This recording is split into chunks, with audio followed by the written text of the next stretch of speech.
What's up, Barnhill family, and welcome back to the channel. Yo. Glover Teixiera, Jiří Procházka put on one of the best fights I have ever seen in my entire life. Off the top of my head, I cannot think of a light heavyweight fight. Maybe John Jones, Alexander Gustafsson won that would rival this one. This had everything you would want in it. It had good grappling. It had amazing striking. There were moments where both men were hurt. There were moments where you thought both of them were going to finish the fight. Glover was up on the scorecards and then loses by submission with less than 30 seconds on the clock. I mean, what is your take on this amazing fight? This is crazy, and halfway through the year, this is definitely top candidate for fight of the year. You know, no doubt. When I go with fight of the year candidates, there has to be a lot on the line. Obviously, we see some incredible matchups on the prelims, on the early prelims, and on cards that aren't so big. But when you're the main event, you're over there headlining in Singapore. You're the belt's on the line. You got a 42-year-old versus a 29-year-old. You've got these two huge superstars. There's just a lot on the line, and I've personally really love those types of moments, and when they can deliver in a fight and they don't throw any, basically they can't miss no matter what they're doing, whether it's on the ground, whether it's standing up, whether it's, the communication, you just can't miss it. And I personally think that as of right now, this is my favorite fight that we've seen this year. Jiří Procházka showed us that not only is he a championship caliber fighter, but he's absolutely the best 205er on the planet. And Glover Teixiera showed us that even though he's 42 years old and people thought that he kind of got the belt right before he was on his way out, he showed us that even on his way out, he still absolutely has the skills of the best 205ers on the planet. It really did stink to see him go out with 30 seconds left in the fight. And the way he did go out, that position was very strange because most people don't consider a rear naked choke to be a big threat until the hooks are in. Well, Jiří Procházka is unorthodox in every single aspect of this life. Not just MMA. From the striking to the footwork to the kicks and the punches that come straight up the center, the hands not being by his face, and even the submissions. He does not do anything like anybody else. I think he's one of the most difficult people for a fighter to train for. Yes. You're not going to find somebody that emulates his style very well, and we don't have enough footage on him to really let somebody start studying it and figure out how he moves and really the method to his madness. But that rear naked choke was clearly something very tight. Glover Teixeira is not the type of guy to quickly tap over nothing. That was his face smashed into the ground, probably a bit of a trach choke rather than just pure blood choke. And even though there was no hooks, it was a very tight submission. Jiří Procházka is the new king in town. I tell you what, if you betted on Jiří Procházka winning by submission, you're a rich man today. That was plus 1,600 odds. And I think, although I did pick Procházka to win, never in a million years would I have predicted that he would win via submission. And one of the things I said in the video that we did leading into this, when we did our predictions of the fight, I said we're going to learn exactly. We know how good Jiří Procházka is. We know the skills he possesses. You can look at 28 wins, 25 knockouts. It's no secret what the guy does, and he does it well. But we're going to learn if Jiří Procházka has the heart and mentality of a true champion, and he demonstrated that in spades. He won a fight that he was going to lose in the last 30 seconds by submitting the guy that won. He submitted the guy that won the belt by submitting another guy with the same exact submission that he won the belt with, meaning rear naked choke over Jan Blachowicz. I mean, this was a storybook ending to what was one of the best fights I've ever seen. Glover Teixeira had him on the ropes. I mean, to use a boxing reference, he was all but down for the count. And I think if Glover Teixeira, it was just one of those things where it's so instinctual when you've got a guy hurt, leaning headfirst forward over you, and you're as good of a grappler as Glover is to wrap up that guillotine and try to finish the fight.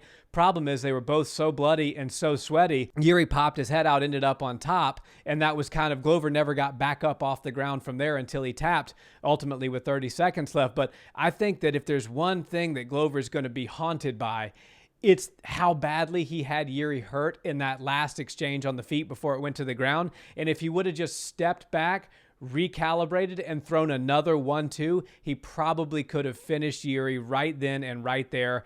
At minimum, he could have, won the round and ended up winning a judge's decision. But you know what? Hindsight's 20/20. Jiří Procházka realized that he had an opportunity to seize, and he did what he does better than pretty much anybody in the sport and win by any means necessary. Yeah, all the more reason this is my favorite fight so far this year. You get Jiří Procházka winning via submission, and nobody saw that coming. Of course, the odds reflected that.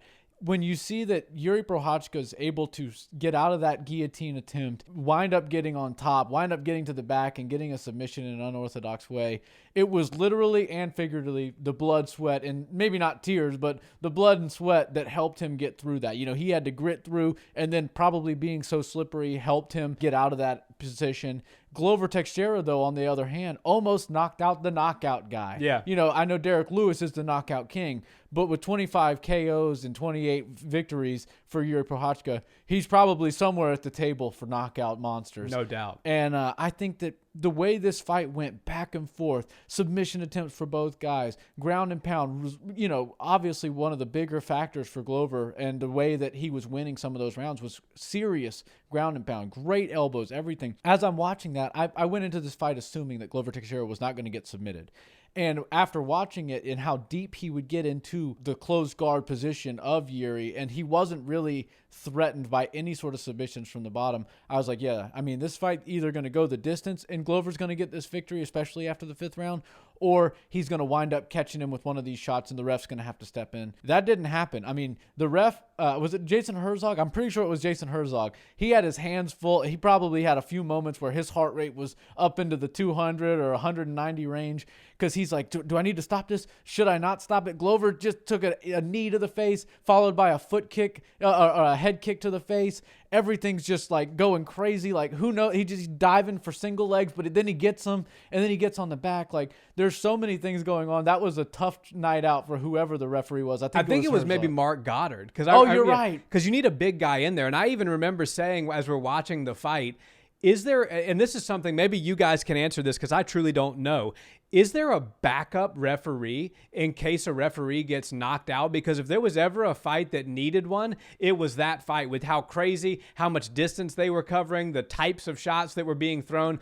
I mean, I feel like I was like concerned for Mark Goddard, being in the cage, and he's not even involved in the fight. Right, and Yuri's kind of like a helicopter. You don't know where he's going to wind up, but like he spins so big, and he's such a long, tall figure that he could hit anybody. He could probably hit Dana White sitting in the front row. Yeah. And I just think that this fight gave us everything we wanted and then some. It delivered so well. And, I'd love to see Glover get a rematch. I think if anybody deserves a rematch, it's Glover Teixeira and Talia Santos. And those two people really put it all on the line last night. I mean, this was a card that had a lot of big names on it that got pulled right at the last second. And there were still some huge fights on it. The top 3 fights were, as good as a pay-per-view can possibly get.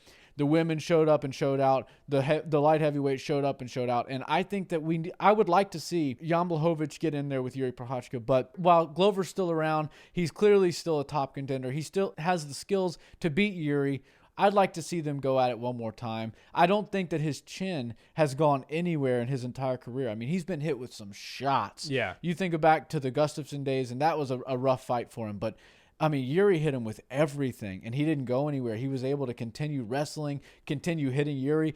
The fact that he was outstriking Jiří in that 5th round, and then Jiří submits him in the 5th round, just speaks volumes and kind of tells you, summarizes how that fight went. It really does. And, talking about the knees and the elbows up the middle, it was almost like Glover was willing to literally eat a knee just to grab the leg and get the single leg.